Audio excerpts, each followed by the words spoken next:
हरे कृष्णा कृष्णा कृष्णा हरे हरे, हरे राम राम राम हरे हरे, हरे कृष्ण। तो ब्रज में प्रसिद्ध है भगवान श्री कृष्ण माखन चोरी के रूप में। ब्रजे प्रसिद्धम नवनीत चोरम, ब्रज में प्रसिद्ध है नवनीत चोर के रूप में, माखन चोर के रूप में। तो भगवान श्री कृष्ण किस प्रकार ब्रज में माखन चोरी करते थे और अपने भक्तों को किस प्रकार आनंद प्रदान करते थे। चोरों की जो कथाएं हैं वो कोई श्रवण करने के लिए इच्छुक नहीं होते हैं, कोई श्रवण नहीं करते हैं चोरों की कथाओं को, कहानियों को। परंतु यहाँ चोरों के जो श्रेष्ठ है, अग्रगण्य है, उनकी कथाओं को जब कोई श्रवण करते हैं तो वे उनकी कथाओं को, उन चोरों के अग्रगण्य श्रेष्ठ चोरों की कथाओं को श्रवण करके, कहानियों को श्रवण करके उनके प्रति आकृष्ट होते हैं। यह है भगवान की कृपा भक्तों के प्रति। जो कोई भी व्यक्ति भगवान की इन मधुर लीला को श्रवण करते हैं, चाहे वो चोरी लीला हो या चाहे नृत्य लीला हो, जो भी लीला क्यों न हो, जो श्रवण करते हैं वो उनके प्रति, भगवान के प्रति आकृष्ट होते हैं। इसलिए हमारा कर्तव्य है इन मधुर लीलाओं को श्रवण करना। तो इसलिए हम लोग आज कोशिश करेंगे उनकी इन मधुर लीलाओं को श्रवण करने के लिए। तो चलिए हम लोग आगे बढ़ते हैं। भगवान श्री कृष्ण सर्वप्रथम अपने घर में ही माँ जशोदा के घर में ही माखन चोरी करते थे। और इस प्रकार से माखन चोरी करते करते एक दिन माँ जशोदा उनको पकड़ कर क्या किए, बांध दिए रस्सी से कोमर में। दाम बंधन लीला, दामोदर महीना में दाम बंधन लीला किए। तो ये दाम बंधन लीला जब हुआ तब कोई गोपियाँ जो वहाँ पर खड़ी खड़ी देख रही थी, वे लोग सोचती थी कि क्यों कान्हा मेरे घर में चोरी करने के लिए, हमारे घर में चोरी करने के लिए क्यों नहीं आती है। तो गोपिकाओं की इस अंतर्जामी भगवान श्री कृष्ण गोपिकाओं की इस इच्छा को पूरी करने के लिए विभिन्न प्रकार की लीलाएं की है। उनके घर में भी जाकर चोरी की है विभिन्न प्रकार से, एक एक गोपी के घर में एक एक प्रकार की लीला करके चोरी की है। तो ये भगवान श्री कृष्ण जब उन गोपियों की मनोवांछा को पूर्ण करने के लिए उनके घर में जाकर चोरी करती थी, माखन चोरी करते थे, तो सर्वप्रथम क्या करते थे, उनके घर में जाके उनके गाय की जो बछड़े थे, जो कि माँ से अलग बांध के रखा जाता था दूध निकालने के लिए, सर्वप्रथम कृष्ण जाके उन बछड़ों को खोल देते थे। बछड़ों को खोल देगा तो क्या होगा, गोपिकाएं जाएगी भाग के बछड़ों को बांधने के लिए, और उस समय उनको आसान होगा घर में घुसने के लिए। सर्वप्रथम बछड़ा को खोल देते थे। बछड़ा को बांधने के लिए जब गोपियाँ जाती थी तो कृष्ण उनके बच्चों को चिमटी काट देते थे। चिमटी काट के उसको, और बच्चे रोने लगते थे। तो गोपिकाएं बछड़ा बांध कर आती थी और अपने बच्चों को रोती हुई बच्चों को लेकर उनको चुप कराती थी। तो अब कृष्ण आसानी से जाकर अपने सखाओं के साथ माखन चोरी करके खाते थे, आनंद लेते थे। और ये गोपिकाएं परेशान होकर माँ जशोदा के पास जाकर अभियोग लेकर जाती थी कि तुम्हारा कृष्ण जाकर हमारे घर में इस प्रकार से उत्पात मचाता है। माँ जशोदा कभी गुस्सा होती थी कृष्ण के प्रति, कभी हंसती थी। तो एक बार एक गोपी इन सब लीलाओं को देखकर, सबके घरों की लीलाओं को देखकर, एक गोपी सोच रही है कि कान्हा मेरे प्रति गुस्सा किया है क्या, मेरे घर क्यों नहीं आता है माखन चोरी करने के लिए। मेरे घर में इतने बड़े बड़े हांडी में माखन रखा हुआ है, इतने बड़े बड़े मटका में मैं माखन भर के रखा हूँ, कान्हा क्यों नहीं चोरी करने के लिए आता है। भगवान श्री कृष्ण उनकी इच्छा को पूरा करने के लिए एक दिन उनके घर में गए और क्या लीला की इसको हम लोग श्रवण करेंगे। उस गोपी के घर में जब गए भगवान श्री कृष्ण, तो सर्वप्रथम वो तो बछड़ा खोल देते हैं। गोपी के घर में जाकर बछड़ा खोल दिए। और गोपी ने जब देखा कि बछड़ा अभी ही बांधा हुआ था, वो गोपी काम कर रही थी, अचानक देखी कि बछड़ा दूध पी रही है। तो गोपी देखी कि अभी बछड़ा बांधा हुआ था और अभी दूध पी रही है वहाँ की, कौन खोला इसको। तो वो सोचने लगी, कृष्ण की याद आ गई उनको कि कहीं कृष्ण तो नहीं आ गया है ना, कहीं कान्हा तो नहीं आ गया है ना माखन चोरी करने के लिए। मैं तो थोड़ी देर पहले ही सोच रहा था उनकी बात, कान्हा तो नहीं आ गया है ना। यह सोचकर गोपिका फिर से सोचती है, अगर कान्हा ही आया है, अगर वही बछड़ा खोल दिया है तो मैं बछड़ा बांधने के लिए नहीं जाऊंगी, मैं पहले घर जाके देखती हूँ सचमुच कान्हा आया है क्या माखन चोरी करने के लिए। माखन खाने के लिए। तो वो गोपी घर गए, घर के अंदर जाती है, बछड़ा को बांधने के लिए नहीं जाती है दूसरी गोपी की जैसे, वो घर जाती है सीधी, और सीधी जाकर देखती है अंदर में जहाँ पर मटका, बड़ा बड़ा मटका रखा है, उसके वहाँ बैठकर कान्हा क्या कर रहे हैं, मटके के अंदर हाथ भर कर माखन निकाल रहे हैं। एक गोपी दौड़ती हुई जाकर दोनों हाथों से कृष्ण के हाथ को पकड़ते हैं ज़बरदस्त, और कहते हैं कृष्ण तुमको मैं पकड़ लिया हूँ, मैं तो यही सोच रहा था कि कब मैं हाथों हाथ तुमको पकड़ लूँ और तुम्हारे माँ के पास जाकर इसकी शिकायत करूँ हाथों हाथ पकड़ के। अब कान्हा तुम कैसे बचोगी, तुमको तो मैं पकड़ लिया हूँ, अभी तुमको मैं तुम्हारे माँ के जशोदा के पास लेके जाऊँगा पकड़ कर, और तुम्हारे यह कुकर्म का शिकायत करवाऊँगा। तब कृष्ण देख रहे हैं अभी तो मैं पकड़ा गया हूँ, अभी क्या किया जाए। उन्होंने चतुराई की, गोपी गोपी जानती हो मैं तुम्हारे घर क्यों आया हूँ, माखन चोरी करने के लिए नहीं आया हूँ। क्या हुआ पता है गोपी, आज मैं जब मैदान में गया था ना, गाय चराने जब गया था ना, तब क्या हुआ था पता है गोपी, सुनोगी मैं बताऊँ। वो गोपी कह रही है कृष्ण तुम कितनी भी चतुराई बात करो, मैं तुम्हारी इस चतुराई बात में मैं नहीं फंसने वाली हूँ। तुम बहुत चालाक हो, तुम बातों बनाओगी, विभिन्न प्रकार की बातें बनाओगी, और उस बातों में मैं हंसूंगी और मेरा हाथ ढीला हो जाएगा और उस समय तुम भाग जाओगी। मैं तुम्हारे बातों के चप्पल में आकर आज मैं हंसने वाली नहीं हूँ। तुम कितनी भी चतुराई से बात करो, कितनी भी बातें बनाओ, मैं तुम्हारे इस बातों में हंसूंगी नहीं। तब कृष्ण फिर से कहने लगे नहीं नहीं, तुम मुझे जोर से पकड़ के रखो, मैं कहीं नहीं जाऊंगा, मुझे जोर से पकड़ के रखो, लेकिन मेरे साथ जो हुआ ना, जो मैं बताता हूँ सुनो। तब कृष्ण कहने लगे कि जानती हो गोपी, मैं आज बछड़ा गाय चढ़ाने के लिए गया था, तो वहाँ देखा एक बछड़ा उनकी माँ की दूध पी रही है, तो मैंने, और वो बछड़ा बहुत ही सुंदर था, हष्ट पुष्ट था, और वो दूध पी रही है। मैं देखा कि इतना हष्ट पुष्ट दूध है, बछड़ा है, ये क्यों दूध पिएगा, अगर इसको मैं रोक दूं तो उसका दूध मुझे मिल सकता है, मेरी सखाओं को मिल सकता है, बछड़ा को क्यों खाने दूं। इसलिए मैं उसका गले को पकड़ लिया, परंतु वो बछड़ा बहुत ही शक्तिशाली था, बहुत झटपटा रहा था, वो मेरे से छुड़ाना चाह रहा था, वो छोड़ना चाह रहा था।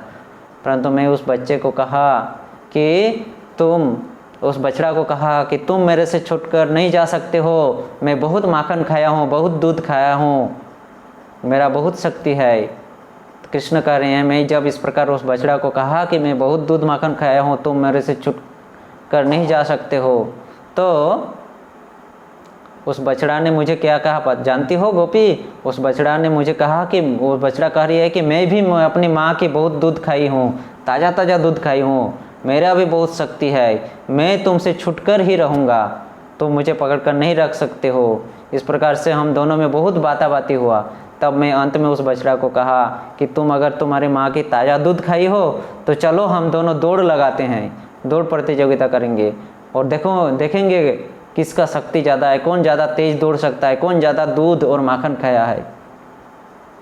तब उस बछड़ा राजी हो गया और वो दौड़ने लगा। जानती हो गोपी, वो मेरे साथ दौड़ने लगा, और दौड़ते दौड़ते वो ना मुझे हरा दिया, और वो दौड़ते हुए तुम्हारे घर में प्रवेश की, और वो प्रवेश करके ना तुम्हारे इस हाड़ी के भीतर घुस गई। और कान्हा उस समय कृष्ण क्या किए, जब एक्टिंग करके दिखाए कि इस मटके के भीतर घुस गई, वो दौड़ कर आके वो बछड़ा वो दिखा रही है, और हाथ को अंदर और डाल दिए, जितना थोड़ा सा डाला हुआ था और इतना डाल दिया, हाथ को इतना इतना और डाल दिए अंदर।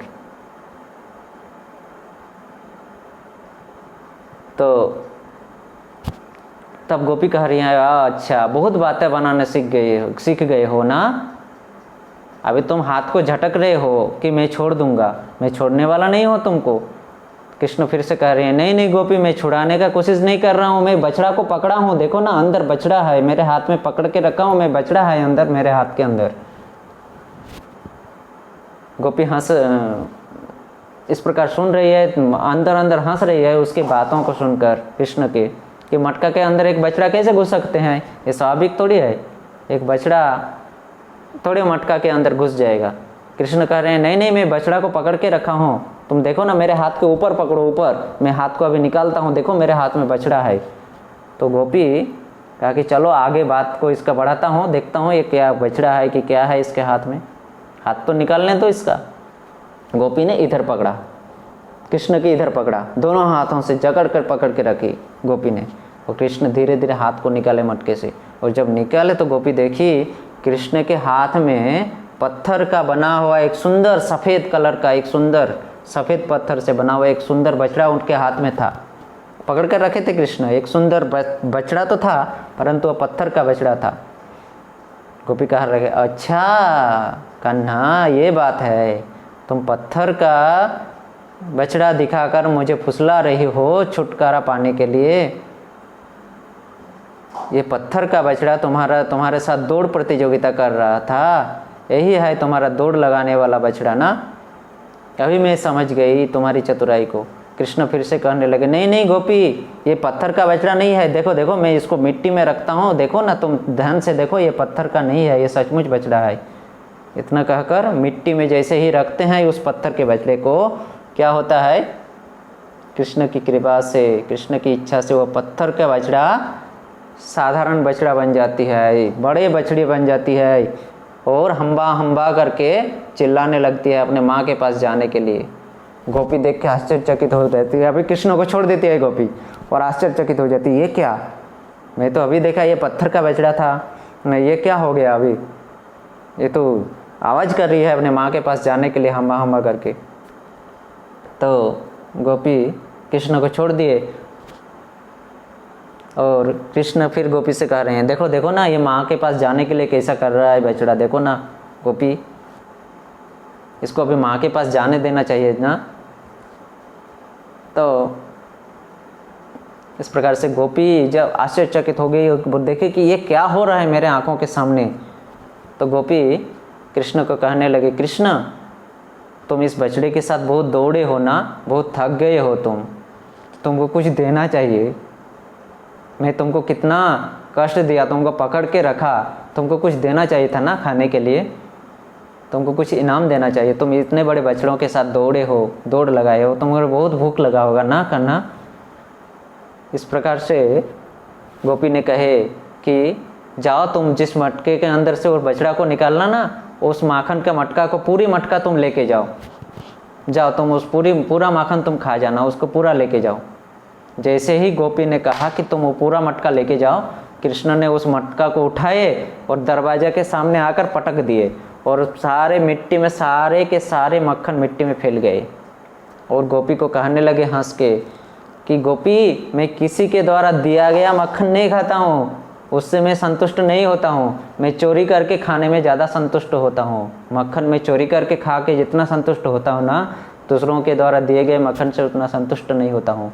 इतना कहकर वहाँ से भाग निकले कृष्ण। तो यह है कृष्ण की लीला।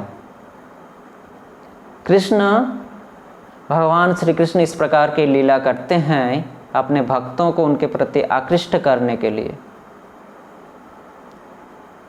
भगवान श्री कृष्ण की ये जो मधुर लीला है, ये सुखदेव गोस्वामी ने भागवतम में वर्णन नहीं किया है। इसका वर्णन भगवान श्री कृष्ण के दामबंधन लीला, दामोदर लीला का जो बुक है, दामोदर लीला पुस्तक में इसका वर्णन है विस्तार से, बहुत सुंदर से इसका वर्णन है दामोदर पुस्तक में। तो इस प्रकार से भगवान श्री कृष्ण उस गोपी की मन की इच्छाओं को पूरी की। इसलिए हमारे साथ भी इस प्रकार की विभिन्न प्रकार की घटनाएं घटती है हमारे साथ भक्ति जीवन में आने के बाद, या हमारे संसार में इस प्रकार की बहुत सारी घटनाएं घटती हैं, वो कृष्ण की कृपा से घटती है, कृष्ण की कृपा से होती है। इसको कृष्ण की कृपा समझ लेना चाहिए और उनके चरणों का आश्रय लेना चाहिए, कृष्ण को और जकड़ के पकड़ना चाहिए, तभी हमें कृष्ण की कृपा मिल सकता है। तो यह है भगवान श्री कृष्ण की लीला। एक बार की बात है, माँ यशोदा के पास कोई गोपियाँ आकर शिकायत की। वे लोग लंगड़ाते हुए आ रही थी, कपड़ा गीली थी, कपड़ा में कीचड़ लगा हुआ था, कोई कमर पकड़े हुए थे, कमर को, अपने कमर को पकड़े हुए थे और परेशान होकर माँ यशोदा के पास शिकायत की। क्या शिकायत की? तुम्हारे कान्हा ने आज जमुना के उस घाट को जहाँ से हम लोग हर रोज़ पानी भरते हैं, उस घाट में पानी डालकर कीचड़ करके रखे थे। और जैसे ही हम लोग उसमें गए पानी लाने के लिए, हम लोग फिसल के गिर गए। किसी के कमर में चोट लगा है, किसी के पैर में चोट लगा है, हम लोगों का साड़ी गंदा हो गया है, साड़ी भीग गया है, हम लोगों का मटका टूट गया है। इस प्रकार से शिकायत करके गोपियाँ चली गई। कृष्ण और बलराम उस दिन सुबह सुबह ही खेलने के लिए निकल गए थे अपने सखाओं के साथ। दोपहर हो गया, नंद महाराज आ गए, नहा धो के अभी भोजन के लिए इंतजार कर रहे हैं। कृष्ण, कान्हाई और बलाई, कृष्ण और बलराम कब आएंगे, तभी नंद बाबा भोजन करेंगे। माता रोहिणी, माता यशोदा कृष्ण और बलराम को बुलाने के लिए जाती है बाहर। माँ के बुलाने से कृष्ण बलराम अत्यंत व्यस्त थे खेलने में। कृष्ण जैसे ही माँ बुलाई, कृष्ण अपनी खेला को समाप्त किए, वहाँ पर सब कुछ तोड़ फोड़ के दौड़कर आई घर। माँ रोहिणी, माँ यशोदा कृष्ण और बलराम को नहाए धुलाए, अच्छे अच्छे वस्त्र पहनाए, खूब अच्छे से सजाए और फिर भोजन कराने के लिए कृष्ण को माँ यशोदा गोद में लेकर बैठती है, बलराम को माँ रोहिणी गोद में लेकर बैठती है। नंद बाबा भी भोजन करने के लिए बैठते हैं। उस समय कृष्ण बोल उठते हैं कि मैया, आज मैं तुम्हारे हाथ से नहीं खाऊंगे, हर रोज़ तुम्हारे हाथ से खाता हूँ, आज मैं तुम्हारे हाथ से खाने वाला नहीं हूँ, मैं पिताजी के हाथ से खाऊंगा। तो माँ यशोदा ने कहा ठीक है, जाओ तुम अपने पिताजी के बाएं तरफ बैठ जाओ, क्योंकि तुम्हारा पिताजी तुमको खिलाने में आसान रहे। तुम्हारे पिताजी दाएं हाथ से तुमको खिलाएगा, तो तुम पिताजी के बाएं भाग में बैठो तो उनको खिलाने में अच्छा रहेगा। कृष्ण माँ यशोदा के गोद से उतरकर नंद बाबा के बाएं भाग में जाकर बैठ जाते हैं। माँ यशोदा खाना परोस रही है, भोजन परोस रही है, सब्जी, तरह तरह की सब्जी, चावल, राइस, दाल, सब्जी इत्यादि परोस रही है। एक हाथ में पात्र को पकड़े हुए हैं, एक हाथ में चम्मच पकड़े हैं। माँ यशोदा परोस रही है खाना। उस समय सुबह की इस घटना को बोल रही है माँ यशोदा, खाना परोस रही है नंद बाबा को, नंद महाराज को, और उस जो सुबह की शिकायत की जो बातें थी उसको नंद महाराज को बोल रही है माँ यशोदा। किस प्रकार गोपियाँ आई थी और वे लोग ऐसे ऐसी कह रही थी। तो नंद बाबा कृष्ण बाईं ओर थे, तो उनके पीठ में हाथ रखकर कहे नंद बाबा ने कि बेटा कान्हा, तुम क्यों इस प्रकार के नटखट करते हो? सभी गोपिकाएं आके वे लोग इस प्रकार से शिकायत करती है, क्यों तुम दूसरों को इस प्रकार से सताते हो, क्यों दूसरों को इस प्रकार से कष्ट देते हो? बेटा तुम क्यों इस प्रकार से नटखट करते हो? कृष्ण ने एक बार ऐसा करके देखे अपनी माँ को, मैया यशोदा को देखे, फिर अपने नंद बाबा के जंघा को पकड़कर नंद बाबा के गर्दन में उठ गए। नंद बाबा बहुत ही लंबे थे, लंबे चौड़े थे, चेहरा उनका लंबा चौड़ा था नंद बाबा का। तो श्री कृष्ण नंद महाराज के अपने पिता के गले में, कंधे को पकड़ने के लिए, कभी बच्चे बोलते हैं ना प्यार से, जब बोलते हैं अपने मम्मी पापा को, अपने माता पिता को जब बोलते हैं प्यार से, तो उनके गले को पकड़ लेते हैं और मुंह के सामने मुंह रखकर बोलने लगते हैं, अपने अत्यंत प्यार से पकड़कर अपने माता पिता को कहते हैं। तो कृष्ण भी अपने पिता के गर्दन को पकड़ने के लिए क्या किए, नंद महाराज लंबे थे, बैठे हुए थे, बहुत लंबे थे, इसलिए कृष्ण ने जंघा को पकड़े, पहले जंघा को पकड़ के खड़े होकर नंद बाबा के गले को पकड़कर झूल गए गले में और मुंह के सामने मुंह लगाकर कहने लगे, पिताजी, पापा, बाबा मैं एक बात बताऊं? तो नंद महाराज भी बहुत ही प्यार से बोले, कहो ना बेटा, क्या कहना चाहते हो? जानते हो ना वो गोपियाँ क्या करती है? वो सब झूठ बोलती है, जानते हो पापा? वो क्या करती है जानते हो? वो जब जमुना में जल लाने के लिए जाती है ना, हम लोग देखे हैं, हमारे सारे गोपी सखाएं देखे हैं, आप उन लोगों से पूछ लेना। नंद महाराज को कह रहे हैं कृष्ण, आप उन लोगों से पूछ लेना हमारे सखाओं को, वो लोग सबको ही देखा है। वो गोपिकाएं जब जल लाने के लिए जाती है ना, तो वो रास्ते में देख कर नहीं जाती है। हम जब रास्ते में चलते हैं तो हमें रास्ता को देख कर जाना चाहिए ना, कहाँ कंकड़ है, पत्थर है, कहीं ज़मीन फिसलन वाली है, तो हमको देख कर चलना चाहिए ना। और पिताजी आप ही बताइए ना, जमुना क्या छोटा है? जमुना की जगह क्या छोटी है क्या? जमुना छोटी है, उसकी तीर छोटी है क्या कि मैं उसमें पानी डालकर उसको गीला करके रख दूंगा? इतना बड़ा जमुना है और वो बोल रही है कि कृष्ण ने जमुना के घाट को गीला करके रखा है। जमुना छोटे थोड़ी है कि हम जमुना को गीला करके रखेंगे पानी डाल के। आप ही बताइए ना पिताजी, कैसी बात करती है। और वो लोग नीचे देखकर नहीं चलती है, वो लोग ऊपर देखती है, वृक्षों को देख कर जाती है। तो नंद बाबा कहते हैं क्यों, वो लोग क्यों ऊपर देख के चलती है? जानते हो पिताजी, जानते हो क्यों वो लोग ऊपर देखते हैं? वो लोग हम लोगों को ढूंढती है। वो लोग जमुना में पानी लाने नहीं जाती है, वो लोग हम लोगों को देखने के लिए जाती है उस जमुना के घाट में, विशेष करके मुझे देखने के लिए, मेरे सुंदर चेहरा को देखने के लिए। मैं ना वो पेड़ में चढ़कर पत्तियों में छिप जाता हूँ, तो ये लोग पेड़ में देखते हैं छिप छिप के कि कौन से पेड़ में कौन सी पत्ती के पीछे छुपा हुआ है कृष्ण। मुझे देखने के लिए वे लोग रास्ते को नहीं देख कर चलती है, वो लोग ऊपर देख कर चलती है। और उस समय वो लोग फिसल जाती है, गिर जाती है। अगर तो हमें मिट्टी में देखकर चलना चाहिए ना, और फिसलन वाली ज़मीन है, गीला ज़मीन है, तो उस समय हमें पैर दबा कर चलना चाहिए। अगर हम उसमें पैर दबा कर चलेंगे तो हम गिरेंगे नहीं। तो वे लोग तो ऐसा करते नहीं है। माँ यशोदा इस बात को सुनकर अपने मुंह को हाथ से दबाकर हंस रही है माँ यशोदा कि अरे बाप रे बाप, इतना छोटा बच्चा इतना बातें बनाती है, इतना चतुराई से इतनी चतुराई से बातें कर रहे हैं। इस प्रकार से माँ यशोदा सोच रही है। माँ यशोदा की मुस्कुराहट को देखकर अपने पिताजी के कंधे को पकड़े हुए थे, उन छोड़ दिए नंद महाराज को, और कृष्ण कहने लगे अपनी यशोदा को, अपनी माँ को, माँ यशोदा को कहने लगे, मैया आप ही बताओ ना, आपके पास जब शिकायत लेके आती है वो गोपी, तो क्या वे लोग आपके पास खड़े होकर सीधी खड़े होकर बातें करती है क्या? आप देखे हो उन लोगों को? वे लोग इधर उधर देखती रहती है ना आपके घर को? माँ यशोदा कर रहे हैं, हाँ बेटा ऐसा ही करती है, और इधर उधर झांकती रहती है। तो आप ही बताओ ना वो क्यों झांकती है? पता है, वो जब मुझे जमुना के किनारे नहीं मिलता है, उस पेड़ के में नहीं छुपा हुआ नहीं मिलता है, मुझे दिखाई नहीं देता है ना, तो ये झूठा अभियोग लेकर आता है तुम्हारे पास, और आता है बहाना लेकर मुझे देखने के लिए, और इधर उधर झांकती रहती है इधर उधर तुम्हारे घर में मुझे देखने के लिए। माँ यशोदा कह रही है, हाँ बेटा तुम्हारा मुँह तो बहुत सुंदर है, करोड़ों चंद्रमा के जैसा सुशीतल है तुम्हारा बदन। तो इस प्रकार से चतुराई से दुष्ट तो करते थे कृष्ण, गीला कर देते थे। गोपिकाएं मटके में पानी भर के लेके जाती थी, वो पत्थर मार के उसको फोड़ देते थे, मटके को गीला हो जाता था, गोपियाँ गीला हो जाती थी। तो इस प्रकार से चतुराई तो करते थे, इस प्रकार से दुष्ट तो करते थे,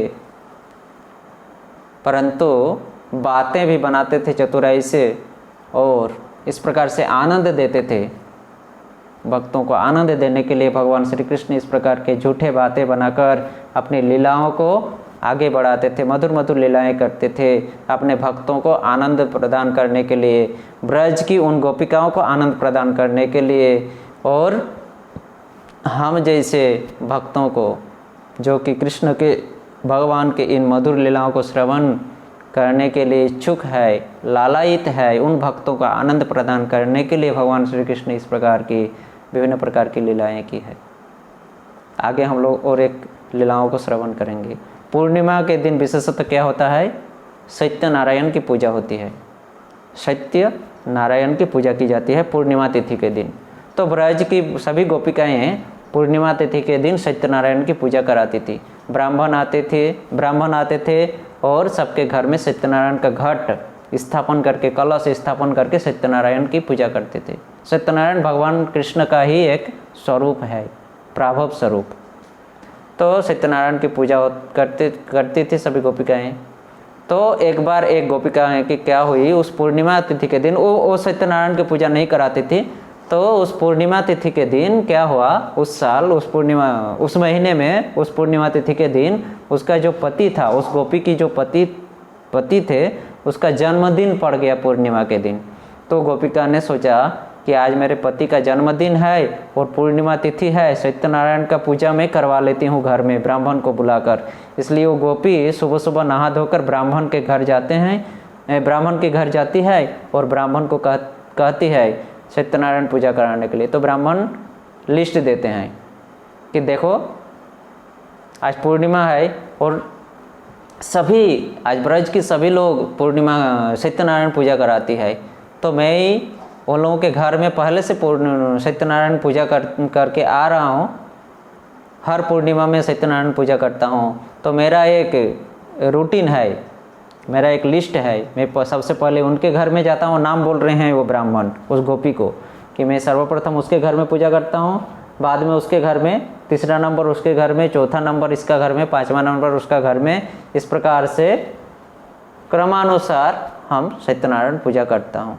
तो इस प्रकार से कोई सारे गोपी सत्यनारायण पूजा कराने वाले हैं। उस ब्राह्मण कह रहे हैं तुम तो अभी इस बार तो नई कराने वाली हो, इसलिए तुम्हारे घर में मैं सबसे अंतिम में जाऊंगा, लास्ट में जाऊंगा, अंतिम में सबके घर में कर लूँगा। पहले उनके घर में, दूसरा नंबर उनके घर में, तीसरा नंबर, इस प्रकार नाम बताए सबका। लास्ट में तुम्हारे घर में समाप्त करूँगा आज की सत्यनारायण पूजा। पर मैं आऊँगा सत्यनारायण पूजा, शाम से पहले मैं आ जाऊँगा तुम्हारे घर में, सत्यनारायण पूजा कर दूँगा, परंतु तुम रेडी रहना। गोपी तो आ गई। भगवान श्री कृष्ण उस दिन क्या करते थे, यहाँ तो भगवान श्री कृष्ण वैभव रूप में, वैभव प्रकाश के रूप में लीला कर रहे हैं यशोदा के घर में, और इधर गोपिकाओं के घर में पूर्णिमा के दिन सत्यनारायण की पूजा होती है, जो कि भगवान श्री कृष्ण के ही प्राभव प्रकाश है, नारायण चतुर्भुज रूप। तो भगवान श्री कृष्ण का ही पूजा हो रहा है। भगवान श्री कृष्ण स्वयं का प्रसाद खाने के लिए, पूजा के अंत में सत्यनारायण का जो प्रसाद होता है, सिरनी प्रसाद, वो खाने के लिए भगवान श्री कृष्ण जाते थे सबके घर में। तो उस दिन भी भगवान श्री कृष्ण सर्वप्रथम जिसके घर में पूजा हुआ, भगवान श्री कृष्ण जाकर पूजा के अंत में सिरनी प्रसाद खाए, दूसरे के घर से, तीसरे के घर से। इस प्रकार ब्राह्मण सुबह से शाम तक पूजा किए सबके घर में। अंत में जब नई गोपी के घर में आने वाले थे, उसके पहले जिसके घर में समाप्त किए पूजा, तो ब्राह्मण अत्यंत थक गए थे। तो उन्होंने सोचा ब्राह्मण ने कि क्यों मैं थोड़ा नहा धो लेता हूँ, अभी सूर्यास्त तो नहीं हुआ है। क्या होता है ना, सूर्यास्त के बाद सत्यनारायण की पूजा नहीं होती है, सूर्यास्त से पहले की जाती है। तो ब्राह्मण ने सोचा मैं नहा धो लेता हूँ, फिर बाद में जाके उसके घर में सत्यनारायण पूजा करता हूँ, अभी सूर्यास्त होने में लेट है। तो ब्राह्मण जब नहाने के लिए गए तो कृष्ण उसके घर में प्रसाद लिए, उस गोपी के घर में। बाद में अभी नई गोपी के घर में, जिसके घर में अभी होने वाली है सत्यनारायण की पूजा, उसके घर में आकर उपस्थित हो गए। भगवान श्री कृष्ण आकर उपस्थित हो गए, खड़े हैं, और इधर गोपी बहुत व्यस्त है, ब्राह्मण आएंगे, अभी शाम होने वाले हैं, ब्राह्मण आएंगे। तो गोपी अचानक देखती है वो आंगन में खड़े हैं कृष्ण। तो गोपी उसको देखकर कहे कि लो अब आ गया ये नटखट। गोपी बोल उठी कि ये नटखट, तुम यहाँ क्या कर रहे हो, तुम क्यों आए हो यहाँ? मैं जानता हूँ तुम जिसके घर में जाते हो ना, उत्पात मचाते हो। मैं अभी सत्यनारायण पूजा कराने वाला हूँ, ये कलश वलश में सजा के रखा हूँ, सब कुछ रेडी करके, तुम यह उत्पात करके जाओगे, तुम इधर से चले जाओ। तो कृष्ण ने कहा कि मैं थोड़ी उत्पात मचाने के लिए आया हूँ, मैंने उसके घर में पहले गया था, पहले सत्यनारायण पूजा उसके घर में हुआ, उसके घर में हो गया था, प्रसाद लिया, फिर उसके घर में गया, फिर अंतिम में उसके घर में पूजा हुआ, मैं वहाँ प्रसाद लिया तो सुना कि आपके घर में भी पूजा होने वाला है, इसलिए मैं प्रसाद लेने के लिए आया हूँ। तो आकर देख रहा हूँ तुम तो अभी पूजा ही नहीं की हो, क्या तुमको पता नहीं है कि सूर्यास्त के बाद सत्यनारायण की पूजा नहीं होता है? गोपिका कहती है ये तो सचमुच कह रही है, ब्राह्मण ने हमको तो उन्हीं लोगों का बात कही थी, उन्हीं लोगों का नाम ली थी, सुबह नाम बताए थे ब्राह्मण ने कि पहले उनके घर में, दूसरे उसके घर में, तीसरे उसके घर में करूँगा, अंत में तुम्हारे घर में करूँगा सूर्यास्त से पहले। परंतु अभी तो सूर्यास्त होने वाला है, अभी तक ब्राह्मण आया नहीं। तो ये कृष्ण भी, कान्हा भी वही कह रहे हैं, वो भी प्रसाद लेकर आए हैं। तो ब्राह्मण अंतिम घर में पूजा किए हैं, कान्हा प्रसाद खाए हैं, तो हमारे घर में अभी तक ब्राह्मण क्यों नहीं आए? यह सोचकर गोपी कृष्ण से बात कर रही थी।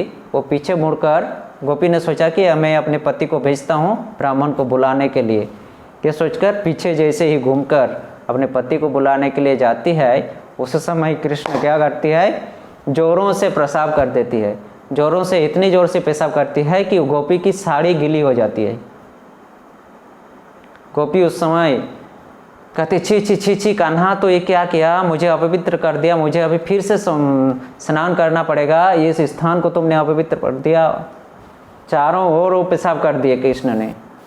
और गोपी वो परेशान हो गई और बोलने लगी कि तुम ये क्या किया, अभी मुझे स्नान करना पड़ेगा, अभी ब्राह्मण आएगा, अपवित्र हो गया सब जगह, मैं कैसे फिर से सजाऊं फिर से। इस प्रकार से गुस्से होकर वो गोपी और कृष्ण तो वहाँ से भाग निकले। कौन पकड़े उनको, कृष्ण तो वहाँ से भाग गए। गोपी वहाँ से गुस्से होकर जशोदा के घर में गई और जशोदा को शिकायत की। जशोदा तो जानती है कृष्ण ऐसा करता रहता है। जशोदा ने अपनी जो धनिष्ठा थी, धनिष्ठा यानी उनकी जो नौकरानी थी जशोदा की, जो कि जशोदा के हाथ कामों में हाथ बांटती थी, वो गोपी धनिष्ठा को जशोदा ने कही कि धनिष्ठा, तो तुम मेरे घर से नए घट लेके जाओ, नए कलश लेके जाओ, आम्र का पत्ता लेके जाओ, आम का पत्ता, धान, दुर्वा इत्यादि सब कुछ मेरे घर से लेके जाओ नए नए, और जाकर उस स्थान को गोमूत्र और गोबर से अच्छे से लेपो और उस स्थान को पवित्र करो गोमूत्र गोबर से। फिर अच्छे से ये नए घट, नए कलश वहाँ पर सजा दो, ताकि उस गोपी को जल्दी से सत्यनारायण पूजा हो जाए। कान्हा तो ऐसा करता रहता है, क्या करूं बताओ।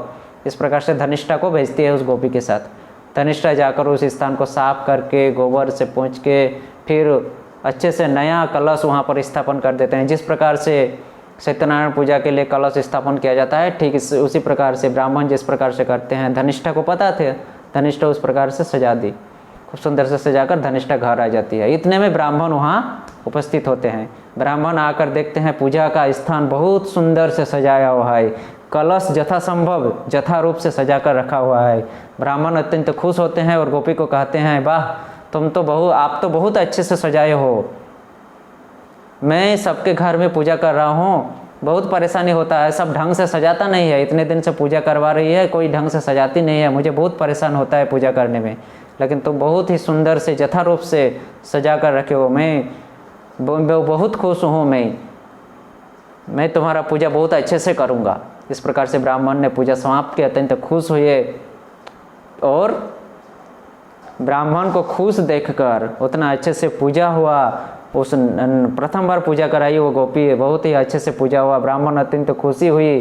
तो गोपी ये सोचने लगी कि अगर कृष्ण आकर इस प्रकार पेशाब नहीं करते और तो ना तो धनिष्ठा आती और न ही इतना सुंदर से कलश स्थापन होता, इतना सजाता, और न ही ब्राह्मण इतना खुश होता, और न ही मेरा सत्यनारायण पूजा इतना अच्छा से होता।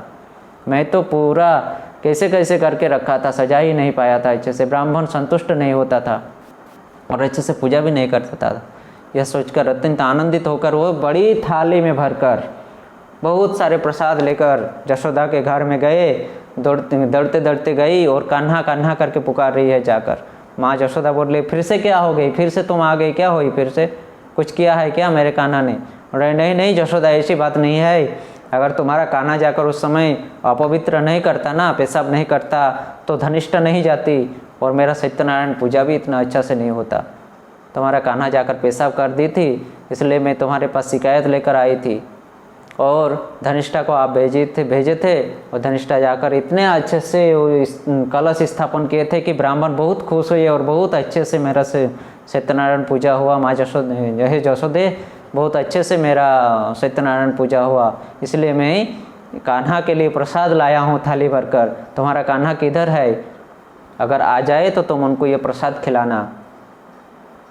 इतना कहकर वो गोपी वहाँ से चली गई। तो भगवान श्री कृष्ण इस प्रकार के कार्य करते हैं।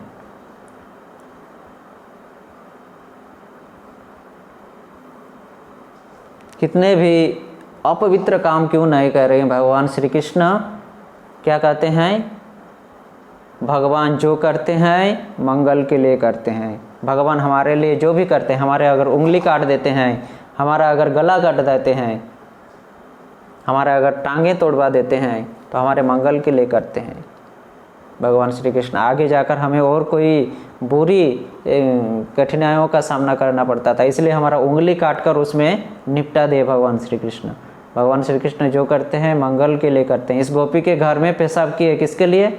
उनका स्थान सत्यनारायण पूजा के लिए उचित रूप से सजाया नहीं गया था, इसलिए उनको पता था कि धनिष्ठा को पता है अगर मैं इसके घर में प्रसाद करूंगा तो इस शिकायत लेके जाएगी, माँ जशोदा उस धनिष्ठा को भेजेगी और अच्छे से सत्यनारायण पूजा होगी। तो इसके लिए स्वयं सत्यनारायण, स्वयं कृष्ण ही इस प्रकार से गोपी के साथ ये लीला किए, उस गोपी को उनके प्रति आकृष्ट आस कराने के लिए। इस प्रकार भगवान श्री कृष्ण भी हमारे प्रति इस प्रकार की विभिन्न क्रियाएं करते हैं, विभिन्न घटनाएं घटाते हैं हमारे जीवन में, सिर्फ और सिर्फ हमको उनके प्रति आकृष्ट करने के लिए।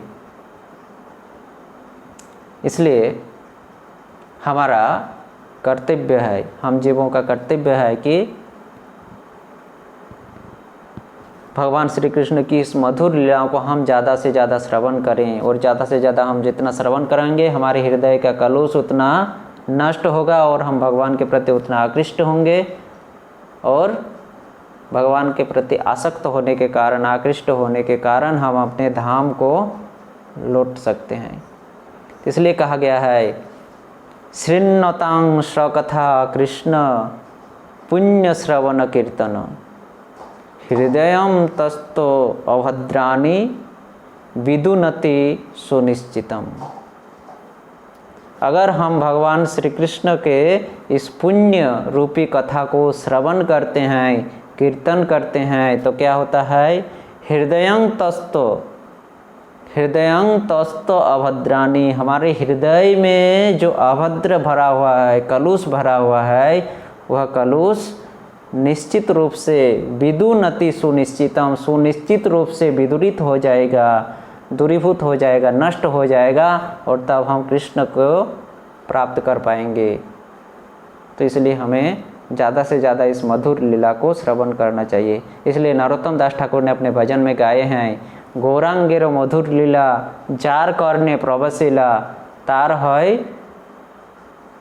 ब्रजेंद्र सुतपास। गौरांग महाप्रभु की ये मधुर लीला जिसके कर्ण में एक बार प्रवेश कर गया कान में, उनको इस भौतिक जगत में रहने की आवश्यकता नहीं है, उसको निश्चय ही उसको क्या ब्रजेंद्र सुत पास, वो निश्चय ही ब्रजेंद्र सुत के पास जाएगा। नरोत्तम दास ठाकुर और गाए हैं भजन में कि কৃষ্ণের যতেক লীলা তার মধ্যে কৃষ্ণের যতেক খেলা তার মধ্যে নরলীলা नरबपु देहर स्वरूप। कृष्ण की जितनी खेला है, जितनी लीला खेलाएँ हैं, उनमें से नर लीला सर्वप्रधान है। भगवान श्री कृष्ण की जितनी लीलाएँ हैं, जितनी खेले हैं, जितनी भी लीलाएँ की हैं भगवान श्री कृष्ण, उनमें से भगवान श्री कृष्ण की ये जो नर लीला है ये सर्वोत्तम है। नर बपु ताहार स्वरूप, नर बपु यानी देह, नरो बपु नर शरीर लेकर, नर देह लेकर, मनुष्य रूपी देह लेकर वो आए हैं, अपने स्वरूप में आए हैं। वो ये मनुष्य का स्वरूप लेकर, मनुष्य का शरीर लेकर वो अपने स्वरूप में आए हैं, और इस प्रकार की क्रीड़ाएँ, इस प्रकार की खेले हैं, इस प्रकार की लीला किए हैं अपने भक्त को अपने प्रति आकृष्ट करने के लिए। ये सब का सब भगवान की कृपा है हमारे प्रति।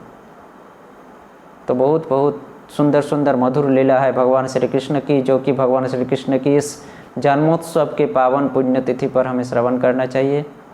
तो हम लोग संक्षेप में कुछ मधुर लीलाओं को श्रवण किए उनको, और भी श्रीमद् भागवतम इत्यादि सारे लीला पुरुषोत्तम ग्रंथ, श्रीमद् भागवतम ग्रंथ में मधुर लीलाओं को वर्णन किए हैं श्रील प्रभुपाद, सुखदेव गोस्वामी इत्यादि ने।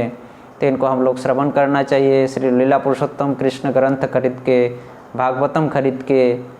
यह भाद्र महीना भगवान श्री कृष्ण का दिवस है, जन्म महीना है, और इसी भाद्र महीना में ही भगवान श्री कृष्ण ग्रंथ के रूप में प्रकाशित हुए, भागवतम के रूप में। भगवान श्री कृष्ण द्वापर की लीला अंत करके कली युग में ग्रंथ के रूप में हमारे सामने आए हैं, भागवतम के लिए इसी महीने में आए हैं। अभी जो पूर्णिमा आने वाले हैं ये ग्रंथ भागवत का जयंती तिथि है, भागवत जयंती पूर्णिमा इसको कहा जाता है। इसलिए जिसके पास भागवतम नहीं है वो भागवतम लें कृपा करके, उनको करजोड़ निवेदन है कि वो इस महीना में भागवतम खरीद लें, अपने घर में भागवतम को लेकर आएँ, कृष्ण रूपी ग्रंथ रूपी कृष्ण को अपने घर में लेकर आए और उनकी मधुर लीलाओं का श्रवण और आस्वादन करें। और जिनके घर में पहले से भागवतम है उनको भी करजोड़ निवेदन है कि वो इस महीने में भागवतम को अच्छे से पढ़ें, भगवान श्री कृष्ण की मधुर लीलाओं को अच्छे से श्रवण करें, अच्छे से पढ़ें। तो यह है भगवान श्री कृष्ण की मधुर लीला, जो कि भगवान श्री कृष्ण अपने भक्तों को आकृष्ट करने के लिए, अपने प्रति आकृष्ट करने के लिए की है। इसलिए उनकी मधुर लीलाओं का हमें श्रवण करना चाहिए। तो आज हम लोग इसको यहीं पर विराम देते हैं। हरे कृष्ण कृष्ण कृष्ण हरे हरे, हरे राम राम राम हरे हरे, हरे कृष्ण।